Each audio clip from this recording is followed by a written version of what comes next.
క్రీస్తు నీ జీవితంలో ఉన్నాడానికి సమాధానము, నీతి, పరిశుద్ధాత్మతో నువ్వు ఆనందిస్తూ సంతోషంగా ఉంటావు. అదే చెప్తున్నాడు, దుఃఖపడు వారికి దుఃఖమును తీసివేసి ఏమిస్తాడంట? ఉల్లాస వస్త్రమునిస్తాను. భారభరితమైన ఆత్మకు స్తుతి వస్త్రమునిస్తాను.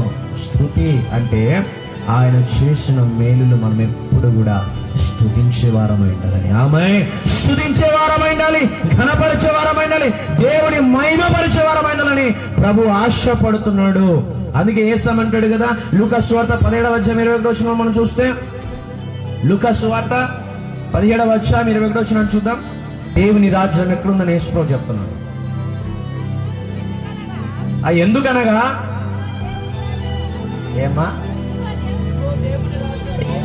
ఇదిగో దేవుని రాజ్యము మీ మధ్యనే ఉంది గనక, ఇదిగో ఇక్కడ ఉందని అక్కడ ఉందని చెప్పడం వీలు పడదని వారికి ఉత్తరం ఇచ్చాను. ఆమేన్.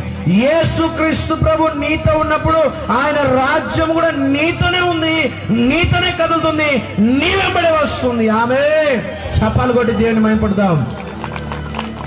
చాలా మంది కూడా ఏ సమయం ఎక్కడెక్కడ ఆకాశంలో ఉన్నాడు అనుకుంటాము. బైబిల్ అంటుంది సదాకాలం నేను మీతో ఉన్నాను అంటున్నాడు. ఆమేన్. ఆయనను మీరు ఏమి చేయాలంటే ఎక్కడో పరలోకంలో దేవుడు కూర్చున్నాడని కాదు, కానీ దావీదులాగా ఆయన నా కుడి పార్శ్వమందు ఉన్నాడు అని మీరు నమ్మగలిగితే, సమస్యలు ఎంత పెద్దవైనా, శోధనలు ఎంత పెద్దవైనా, ఎదురయ్యే ఎంత పెద్ద శత్రు సమూహమైనా జయించుటకు ఆవగించేంత విశ్వాసం నీలంటే దేవుడు జయించడానికి శక్తిని ఇస్తాడు. ఆమేన్.